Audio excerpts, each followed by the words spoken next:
양자역학, 양자컴퓨터 수년 전부터 화제가 되고 있는데도 불구하고 이게 발전이 되고 있는 건지 그저 거품인지 도무지 감도 안 잡히는 이 양자기술. 오늘은 이 양자기술에 대해 다뤄보도록 하겠습니다. 안녕하세요, 비전스페입니다. 다들 한 번씩 양자 컴퓨터에 대해 들어보셨을 텐데요. 매우 작은 미지세계에서 일어나는 현상인 양자역학을 기반으로 한 기술이에요. 양자역학은 아무도 이해할 수 없다는 말이 유행하면서 덩달아 이 양자기술에 대해서도 이해하기 힘든 기술이다 라는 인식도 존재하는데 사실 양자기술은 양자역학처럼 이해하기 힘든 개념은 아니에요. 물론 양자역학을 기본으로 하는 기술이기 때문에 원리를 이해하려면 양자역학에 대한 이해가 필요하지만 그럼에도 누구나 이해하고 또 관심을 가질 수 있는 기술이에요. 양자역학은 간단히 매우 작은 미지세계 움직임을 설명하는 물리학으로 아주 작은 입자들의 세계를 탐구하기 때문에 기존의 상식과는 다른 현상이 나타나는 것이 특징입니다. 양자역학에서는 아주 작은 입자가 관측되기 전까지는 여러 상태를 동시에 가질 수 있다고 봅니다. 이를 중첩 상태라고 하는데요. 양자 컴퓨터는 양자역학의 이러한 특성을 활용한 기술입니다. 기존의 컴퓨터는 0과 1로 이루어진 비트를 사용하며 한 번에 둘 중 하나의 상태로만 존재합니다. 하지만 양자 컴퓨터는 조금 다른 방식을 활용합니다. 한 가지 구현 방식에서는 원자의 스핀을 이용합니다. 원자의 자기장을 걸어주며 업 또는 다운 방향의 스핀 상태를 가질 수 있으며 이 상태를 각각 0과 1에 대응하게 되면 기존 컴퓨터의 비트와 같은 역할을 할 수 있습니다. 그러나 양자역학에서는 원자가 측정되기 전까지는 두 상태가 동시에 존재하는 중첩 상태를 가질 수 있습니다. 예를 들어 측정했을 때 업이 나올 확률이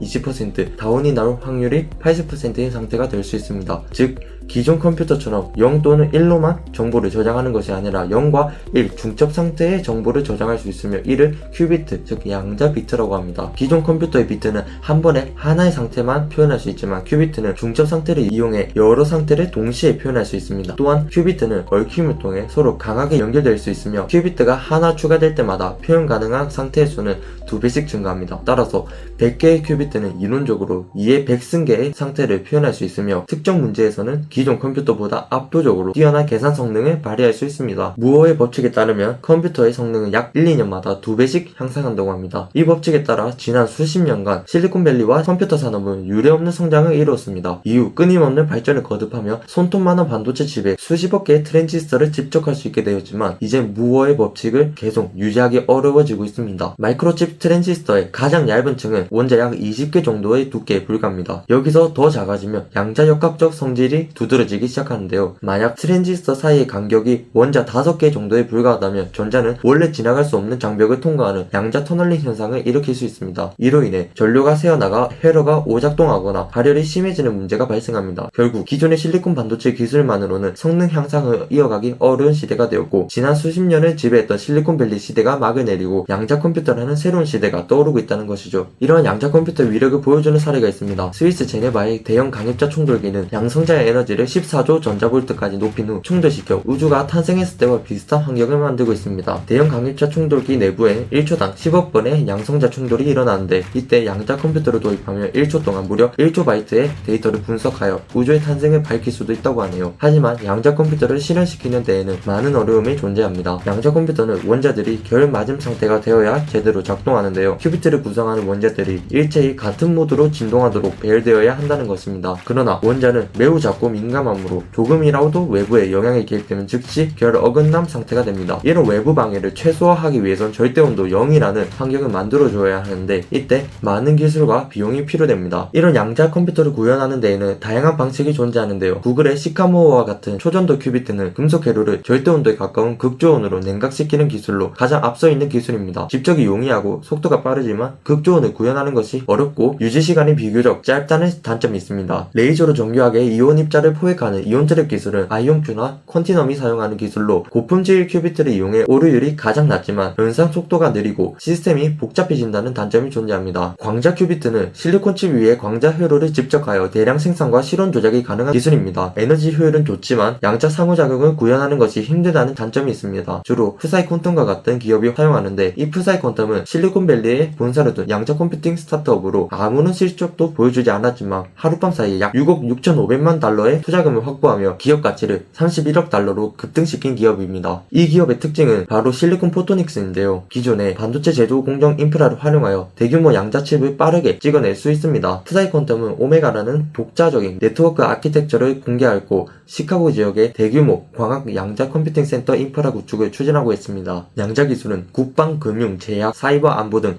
다양한 분야의 핵심적인 기술로 자리 잡을 것이며 거대한 전환점으로 평가받기에 많은 국가들이 뛰어들고 있는 미래 첨단 산업 중 하나입니다. 미국은 아이온큐, IBM, 구글, 리기티 컴퓨팅, 콘티넘 등 기술 시장 주도로 양자 산업을 발전시키고 있으며 중국의 중국과학기술대는 광학 양자 컴퓨터 지우장 3.0 및 초전도 양자 컴퓨터 조충지 2.1을 개발하고 있습니다. 유럽은 2018년 최고 수준의 슈퍼컴퓨터 및 양자 컴퓨터 생태계를 구축하기 위해 유럽 고성능 컴퓨터 공동이행체라는 공공민간 파트너십 법인을 설립하였습니다. 한국 또한 한국표준과학연구원과 한국전자통신연구원, 성균관대 등 다양한 대학과 출연연이 양자기술 생태계 구축에 노력하고 있으며 국방과학연구소, KT, LG U+, 등 양자암호통신 분야에서도 노력을 보여주고 있습니다. 저는 이러한 양자기술에 대해서 몇 년 전부터 공부를 해왔습니다. 기술 동향과 산업의 분위기 등을 파악하기 위해 많은 노력을 했어요. 특히 매년 서울에선 퀀텀 코리아라는 행사가 열리는데 그곳에서 여러 기업 연구소 관계자분들과 대화를 통해 많은 지식을 얻을 수 있었어요.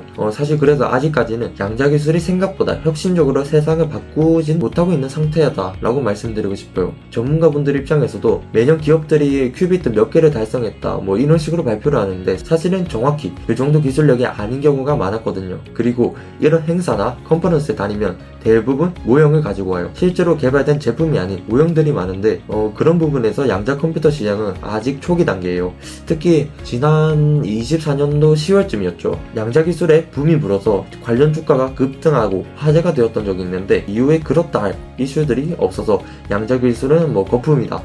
이런 얘기도 나왔었죠. 그래서 양자 기술은 아직까지는 AI 반도체나 항공우주기술처럼 그런 요즘의 성과를 보여주기는 힘들어요. 그러나 유망한 분야인 건 확실하고 앞으로 계속해서 발전될 그런 기대 가치가 큰 산업이에요. 그리고 양자 기술도 정말 다양한데 특히 양자암호 통신 기술은 지금도 되게 발전된 상태예요. 다양한 분야에 접목시키려는 상태고 대략 2030년 안에는 실현을 꿈꾸고 있는 그런 기술이에요. 국방연구소 관계자분과 이 양자암호 통신 기술에 대해 이야기를 꽤 오랫동안 나누어 보았는데 정말 열심히 노력하고 계시더라고요. 그 부분에서 이제 산학연이 협력하여 연구해 나간다면 대한민국도 양자 산업에서 큰 성과를 거둘 수 있을 거라 생각이 들었어요. 특히 이 양자 산업에서 제가 가장 유망하게 보는 건 제약 바이오 분야예요. 양자 산업에서 왜 제약 바이오 분야냐? 저는 앞으로 양자 산업뿐만 아니라 우주 산업, AI 산업 등이 성장하며 가장 큰 수혜를 보는 분야가 바로 이 바이오 제약 분야라고 생각합니다. 아주 오래전부터 수명과 건강은 인류 최대 관심사 중 하나였어요. 기술이 발달하고 기대 수명도 늘었지만 그럼에도 향후 앞으로 인류가 멸망할 때까지 갈망할 주제가 바로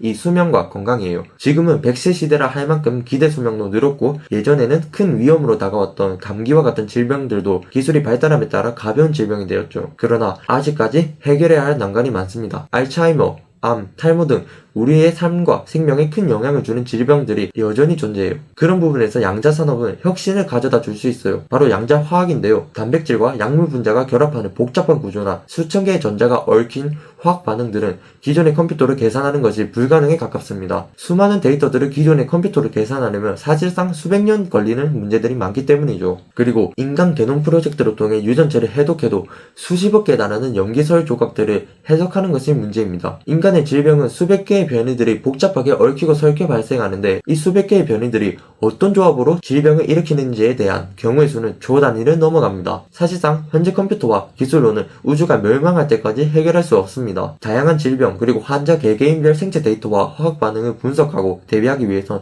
방대한 데이터를 빠르게 계산하는 양자 컴퓨터가 핵심적인 역할을 할 것입니다. 우주 산업이 발달해도 이 바이오 제약 기술이 수혜를 받을 수 있는데 기존 지상에선 단백질 결정이 중력으로 인해 대류, 침전, 물리적 압착 현상 등이 발생합니다. 그러나 이 기술이 우주로 가게 되면 지구의 중력의 영향에서 벗어나 환경이 제공되므로 혁신이 일어날 수 있습니다. 이렇듯 앞으로 다양한 기술이 발전하며 바이오 제약 분야와 인류의 질병 관리, 건강, 수명 등에 대한 전환이 일어날 수도 있겠네요. 현재 제가 가장 담아두고 있는 기업이 있는데요. 한국의 큐노바라는 기업입니다. 이중구 대표님이 만든 대한민국 대표 양자 화학 및 소재 신약 개발 알고리즘 특화 양자 컴퓨팅 스타트업으로 큐노바가 자체 개발한 차세대 양자 화학 알고리즘은 기존 VQ의 연산 복잡성 및 노이즈 한계를 극복하고 화학적 정밀도를 유지합니다. 제가 몇 년 전 큐노바를 알게 된 후부터 계속해서 공부를 하고 기술 현황을 따라가고 있는데요. 이준구 대표님도 만나고 있고 퀀텀 코리아 부스를 방문해 관계자분들과 대화를 나누고 있어요. 그만큼 대한민국 양자 산업에서 정말 큰 잠재력을 품고 있는 회사라고 볼 수 있을 것 같아요. 아무튼 이 양자 기술에 대해 알아봤는데 정말 거품이냐 아니냐의 관점으로 바라봐선 안 되는 사업이라 생각합니다.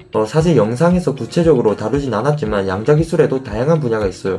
양자 컴퓨터뿐만 아니라 양자 암호 통신, 양자 센싱 등 다양한 기술이 있으며 현재 특정 분야는 기술 진행도가 되게 빠른 편이에요. 정말 많은 관심을 받은 만큼 거품도 크다고 평가받는 분야이기도 한데 사실 투자 분야에서는 아직 거품이 사실인 것 같기도 해요. 아직은. 그러나 기술적인 부분에선 국가적으로 경쟁력을 가져야 할 부분이고 양자 우위 달성에 사활을 걸어야 할 것 같아요. 중국의 양자 기술도 크게 성장하고 있거든요. 한국의 양자 암호 통신 기술도 사실 국방에서 먼저 관심을 쏟고 있는데 정말 중요한 기술이에요.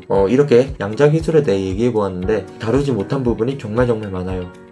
물리적 큐비트와 논리 큐비트 개념이라든지 한국전자통신연구원의 광집적 회로라든지 정말 알려드리고 싶은 내용이 많은데 다른 영상으로 또 다뤄보도록 하겠습니다. 시청해주셔서 감사하고요. 구독과 좋아요 부탁드립니다.